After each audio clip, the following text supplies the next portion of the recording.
Baik, Assalamualaikum warahmatullahi wabarakatuh. Selamat siang, Ibu Bivit selaku dosen mata kuliah Psikologi Pendidikan dan teman-teman semua.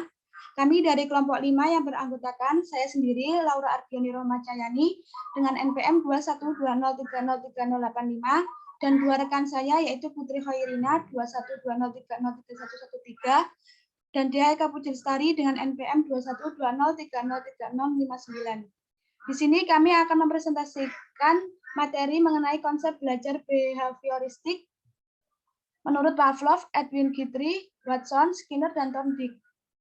Oke, langsung saja, yaitu yang pertama,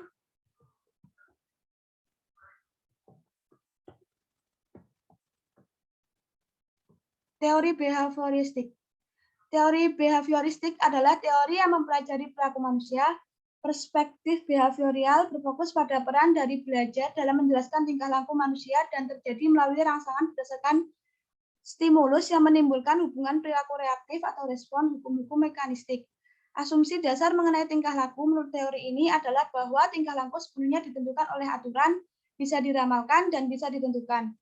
Menurut teori ini, seseorang terlibat dalam tingkah laku tertentu karena mereka telah mempelajarinya. Melalui pengalaman-pengalaman tertentu, menghubungkan tingkah laku tersebut dengan hadiah. Seseorang menghentikan suatu tingkah laku mungkin karena tingkah laku tersebut belum diberi hadiah atau telah mendapatkan hukuman. Karena semua tingkah laku yang baik, bermanfaat, ataupun yang merusak, maupun tingkah laku yang dipelajari. Kemudian yaitu ada aplikasi teori behavioristik. Aplikasi teori behavioristik yaitu yang pertama, mementingkan pengaruh lingkungan, yang kedua, mementingkan bagian-bagian, yang ketiga, mementingkan peranan reaksi, yang keempat, mengutamakan mekanisme terbentuknya hasil belajar melalui prosedur stimulus respon, yang kelima, mementingkan peranan kemampuan yang telah terbentuk sebelumnya, yang keenam, mementingkan pembentukan kebiasaan melalui latihan dan pengulangan, dan yang terakhir yaitu hasil belajar yang dicapai ialah munculnya perilaku yang diinginkan. Selanjutnya yaitu ciri-ciri teori behavioristik. Pertama, yaitu aliran ini mempelajari perbuatan manusia bukan dari kesadarannya, melainkan mengamati perbuatan dan tingkah laku yang berdasarkan kenyataan, pengalaman-pengalaman batin, dikesampingkan, serta gerak-gerak pada badan yang dipelajari. Oleh sebab itu, behaviorisme adalah ilmu jiwa tanpa jiwa. Yang kedua, segala perbuatan dikembalikan kepada refleks. Behaviorisme mencari unsur-unsur yang paling sederhana, yakni perbuatan-perbuatan bukan kesadaran dinamakan refleks. Refleks adalah reaksi yang tidak disadari terhadap suatu pengarang. Manusia dianggap sesuatu yang kompleks, refleks, atau suatu mesin. Yang ketiga, behaviorisme berpendapat bahwa pada waktu dilahirkan semua orang adalah sama. Menurut behaviorisme, pendidikan adalah maha kuasa. Manusia hanya makhluk yang berkembang karena kebiasaan-kebiasaan dan pendidikan dapat mempengaruhi refleks keinginan hati. Yang selanjutnya yaitu ada tahap-tahap perkembangan behavioristik. Fakta penting tentang perkembangan ialah bahwa dasar perkembangan adalah kritis. Sikap kebiasaan dan pola perilaku yang dibentuk selama tahun pertama menentukan beberapa jauh individu berhasil menyesuaikan diri dalam kehidupan mereka selanjutnya. Menurut Erikson berpendapat bahwa masa bayi merupakan masa individu belajar sikap percaya atau tidak percaya, bergantung pada bagaimana orang tua memuaskan kebutuhan anaknya akan makanan, perhatian, dan kasih sayang. Ada 3 kondisi yang memungkinkan perubahan, yaitu yang pertama, perubahan dapat terjadi apabila individu memperoleh bantuan atau bimbingan untuk membuat perubahan. Yang kedua, perubahan cenderung terjadi apabila orang-orang yang dihadiri memperlakukan individu dengan cara yang baru atau berbeda, atau kreatif dan tidak monoton. Yang terakhir, apabila ada motivasi yang kuat dari pihak individu sendiri untuk membuat perubahan. Teori belajar yang pertama yaitu menurut Pavlov. Dalam hal ini, proses belajar berdasarkan eksperimen Pavlov menuntut pada 2 hukum belajar, yaitu yang pertama Law of Respondent Conditioning. Law of Respondent Conditioning atau hukum pembiasaan yang dituntut terjadi jika 2 macam stimulus. Hubungan antara CS dan US yang salah satunya menjadi reinforcer dihadirkan secara simultan, maka refleks ketiga hubungan antara CS dan CR akan meningkat. Dalam hal ini, apabila bunyi mentonom dan pemberian makanan sebagai reinforcer dihadirkan secara bersamaan, maka keluarnya air liur sebagai respon yang dikehendaki akan meningkat. Yang kedua yaitu law of respondent extinction atau hukum pemusnahan yang dituntut. Terjadi jika refleks yang sudah diperkuat melalui responden conditioning didatangkan kembali tanpa menghadirkan reinforcer, maka kekuatannya akan menurun. Dalam hal ini, apabila bunyi mentonom sebagai stimulus yang ditiadakan tidak dibarengi dengan pemberian makanan yang berfungsi sebagai reinforcer, maka respon dengan pemberian makanan yang berfungsi sebagai reinforcer, responsor yang dikehendaki yaitu intensitas keluarnya air liur akan menurun. Prinsip teori belajar classical conditioning Pavlov menjelaskan bahwa belajar merupakan pembentukan kebiasaan dengan cara menghubungkan antara perangsang atau stimulus yang lebih kuat dengan perangsang yang lebih lemah. Proses belajar terjadi apabila ada interaksi antara organisme dengan lingkungan. Yang kedua yaitu ada teori belajar Edwin Ray Guthrie. Edwin Ray Guthrie adalah seorang psikolog behavioral yang menyampaikan suatu teori pembelajaran yaitu hukum kontiguitas yang berbunyi. Suatu kombinasi antara rangsangan dan gerakan yang dilakukan akan cenderung dilakukan kembali saat kondisi yang sama. Teori Edwin merupakan pengondisian yang mengacu pada upaya yang dilakukan secara sadar, tepat, dan sistematis untuk menghasilkan sesuatu yang diharapkan secara optimal. Berdasarkan eksperimen yang dilakukan Edwin, dapat ditemukan beberapa prinsip kontiguitas, yaitu yang pertama, organisme selalu melakukan sesuatu sehingga timbul kebiasaan. Yang kedua, instruksi yang diberikan harus spesifik saat belajar melakukan kebiasaan terhadap gerakan tertentu. Yang ketiga, respon yang akan dilakukan merupakan respon yang terakhir dilakukan dan harus benar. Dan yang terakhir yaitu asosiasi akan lebih kuat bila ada pengulangan. Melalui teorinya, Guthrie menyatakan, hukuman memiliki peran penting dalam proses belajar dan harus tepat dalam memberikannya kepada peserta didik untuk menghasilkan perubahan tingkah laku yang baik. Selain itu, pemberian penguatan merupakan hal yang penting untuk melihat respon yang dihasilkan akibat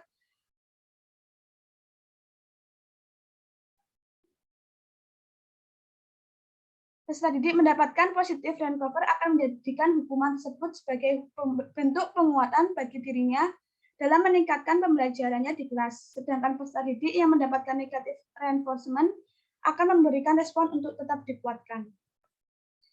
Baik, untuk materi selanjutnya akan dilanjutkan oleh rekan saya, Dea Eka Budistari. Untuk Eka Dea Budistari, persilahkan. Baik, untuk yang ketiga yaitu teori belajar Watson.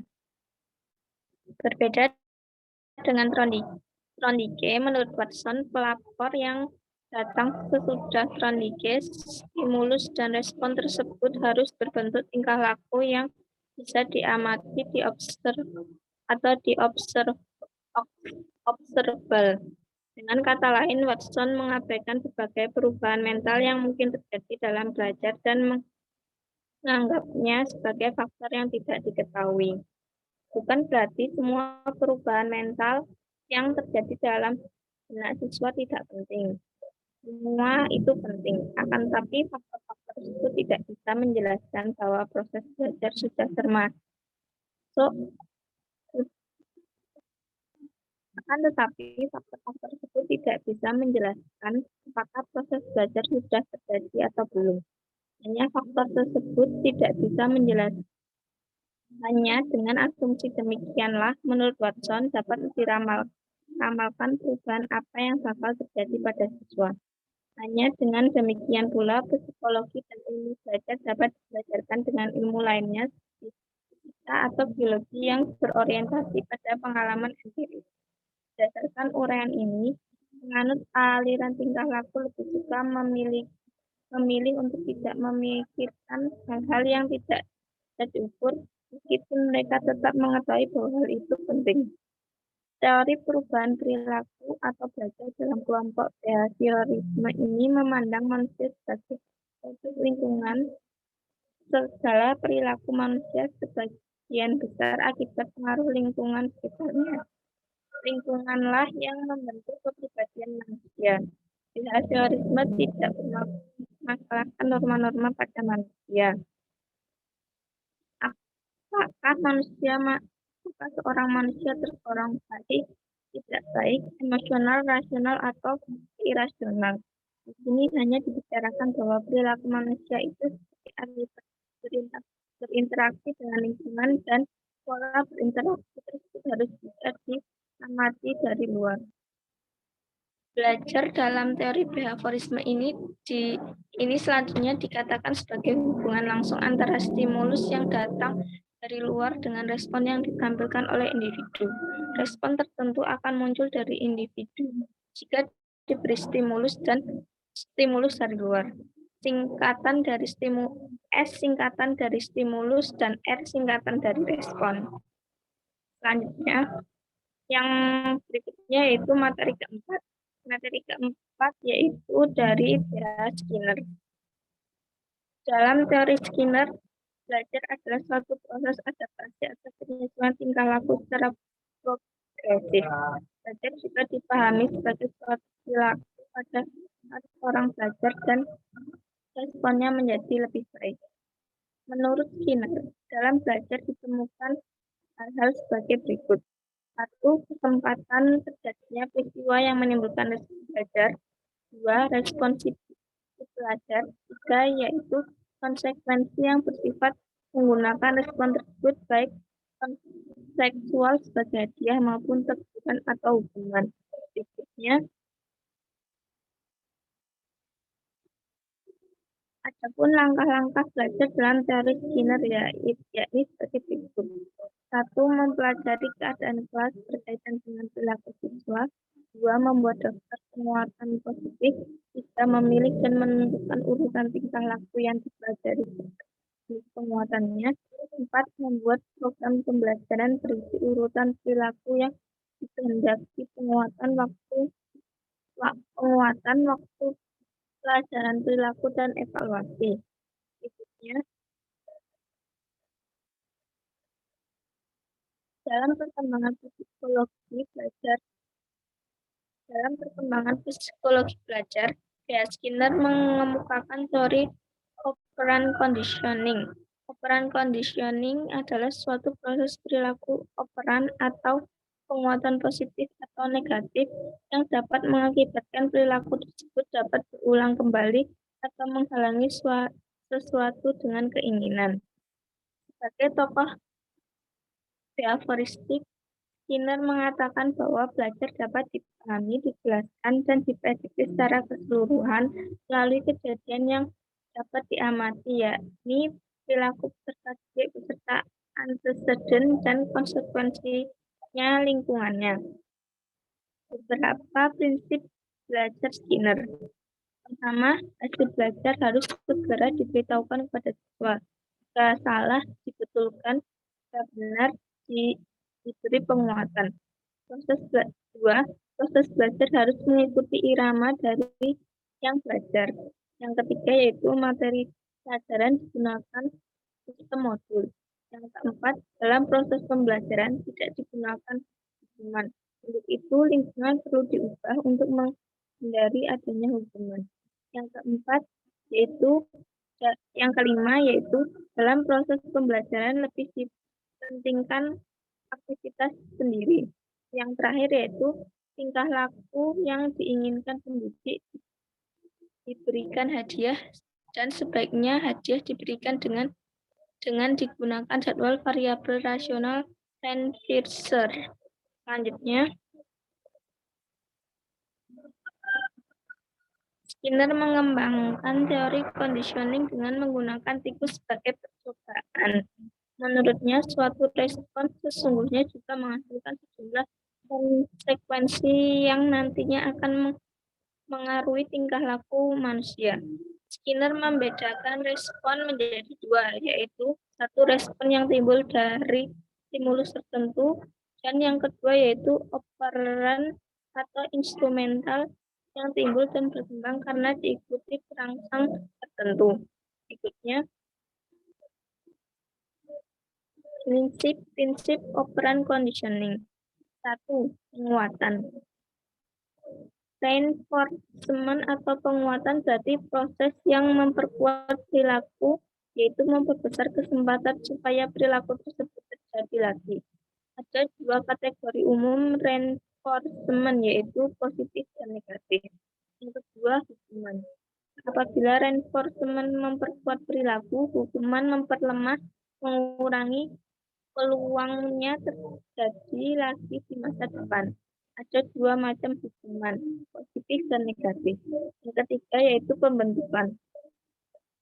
Pembentukan merupakan teknik penguatan yang digunakan untuk mengajar perilaku hewan atau manusia yang belum pernah mereka lakukan sebelumnya. Yang keempat yaitu eliminasi penguatan. Extension atau eliminasi kondisi merupakan eliminasi dari perilaku yang dipelajari dengan menghentikan penguatan dari perilaku tersebut. Yang kelima yaitu generalisasi dan diskriminasi. Dalam generalisasi seseorang, suatu perilaku yang telah dipelajari dalam suatu situasi dilakukan dalam kesempatan lain namun situasinya sama. Diskriminasi merupakan proses belajar bahwa suatu perilaku akan diperkuat dalam suatu situasi namun tidak dalam situasi lain. Baik, materi berikutnya akan disampaikan oleh teman kami yaitu Putri. Untuk ayat dan waktu silakan. Baik, terima kasih atas waktunya. Izin melanjutkan. Yang kelima adalah teori belajar behavioristik menurut Edward Thorndike. Menurut Thorndike adalah proses interaksi antara stimulus dan respon. Stimulus adalah apa yang merangsang terjadinya kegiatan belajar seperti pikiran, perasaan, atau hal-hal lain yang dapat ditangkap melalui alat indera. Sedangkan respon adalah reaksi yang dimunculkan peserta didik ketika belajar yang dapat pula berupa pikiran, perasaan, atau gerakan, atau juga tindakan. Teori Thorndike ini disebut pula dengan teori koneksionisme, yaitu dalam prosesnya Edward Thorndike melakukan beberapa percobaan yang menghasilkan hukum-hukum belajar. Selanjutnya, hukum kesiapan atau law of readiness. Semakin siap suatu organisme memperoleh suatu perubahan tingkah laku, maka pelaksanaan tingkah laku tersebut akan menimbulkan kepuasan individu sehingga asosiasi cenderung diperkuat. Prinsip pertama teori koneksionisme adalah belajar suatu kegiatan membentuk asosiasi atau connection antara kesan panca indera dengan kecenderungan bertindak. Misalnya, jika anak merasa senang atau tertarik pada kegiatan menggambar, maka ia akan cenderung mengerjakannya. Apabila hal ini dilaksanakan, ia merasa puas dan belajar menggambar akan menghasilkan prestasi yang memuaskan. Yang kedua, hukum latihan atau law of exercise. Semakin sering tingkah laku diulang atau dilatih, maka asosiasi tersebut akan semakin kuat. Prinsip law of exercise adalah koneksi antara kondisi yang merupakan perangsang dengan tindakan akan menjadi lebih kuat karena latihan-latihan, tetapi akan melemah bila koneksi antara keduanya tidak dilanjutkan atau dihentikan. Prinsip menunjukkan bahwa prinsip utama dalam belajar adalah ulangan. Makin sering diulangi, materi pelajaran akan semakin dikuasai. Yang ketiga adalah hukum akibat atau law of effect. Hukum ini menunjuk pada makin kuat atau makin lemahnya koneksi sebagai hasil perbuatan. Suatu perbuatan yang disertai akibat menyenangkan cenderung dipertahankan dan lain kali akan diulangi, begitu sebaliknya. Selain daripada itu, Thorndike menambahkan hukum tambahan sebagai berikut. Yang pertama, hukum reaksi bervariasi atau multiple response. Hukum ini mengatakan bahwa ada individu diawali oleh proses trial dan error yang menunjukkan adanya bermacam-macam respon sebelum memperoleh respon yang tepat dalam memecahkan masalah yang dihadapi. Yang kedua, hukum sikap atau attitude. Hukum ini menjelaskan bahwa perilaku belajar seseorang tidak hanya ditentukan oleh hukum stimulus dalam respon saja, tetapi juga ditentukan keadaan yang ada dalam diri individu baik kognitif, emosi, sosial, maupun psikomotornya. Yang ketiga, hukum aktivitas berat sebelah atau prepotency of element. Hukum ini mengatakan bahwa individu dalam proses belajar memberikan respon pada stimulus tertentu saja sesuai dengan persepsinya terhadap keseluruhan situasi atau selective response. Yang keempat, hukum response by analogi. Hukum ini mengatakan bahwa individu dalam melakukan respon pada situasi yang belum pernah dialami karena individu sesungguhnya dapat menghubungkan situasi yang belum pernah dialami dengan situasi lama yang pernah dialami sehingga menjadi transfer atau perpindahan unsur-unsur yang telah dikenal ke situasi baru. Makin banyak unsur yang sama, maka transfer akan makin mudah.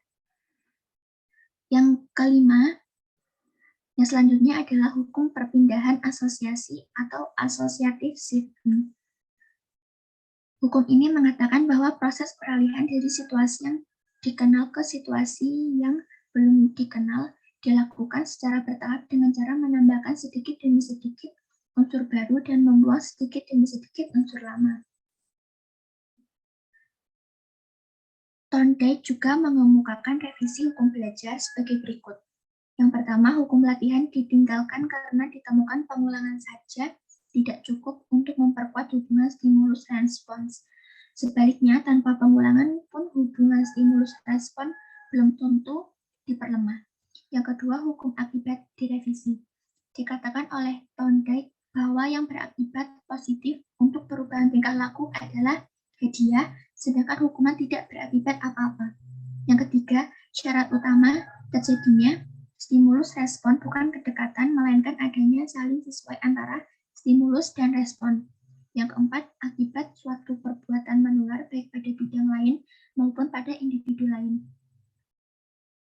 Teori koneksionisme menyebutkan pula konsep transfer of training, yaitu kecakapan yang telah diperoleh dalam belajar dapat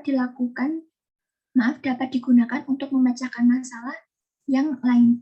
Perkembangan teorinya berdasarkan pada percobaan terhadap kucing dengan problem box-nya. Penerapan teori belajar Thorndike.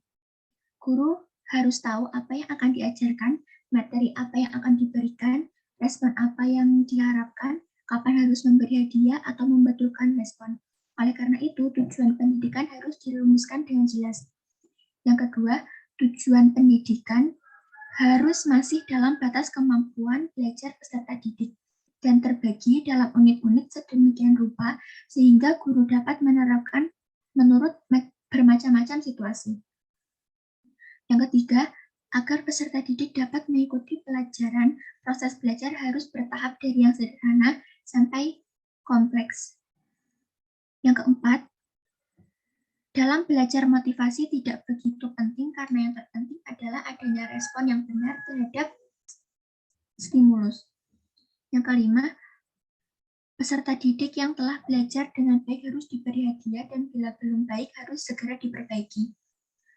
Yang keenam, situasi belajar harus dibuat menyenangkan dan mirip dengan kehidupan dalam masyarakat.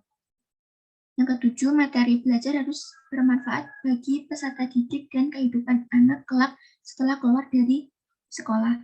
Yang kedelapan, pelajaran yang sulit yang melebihi kemampuan anak tidak dapat meningkatkan kemampuan penalarannya.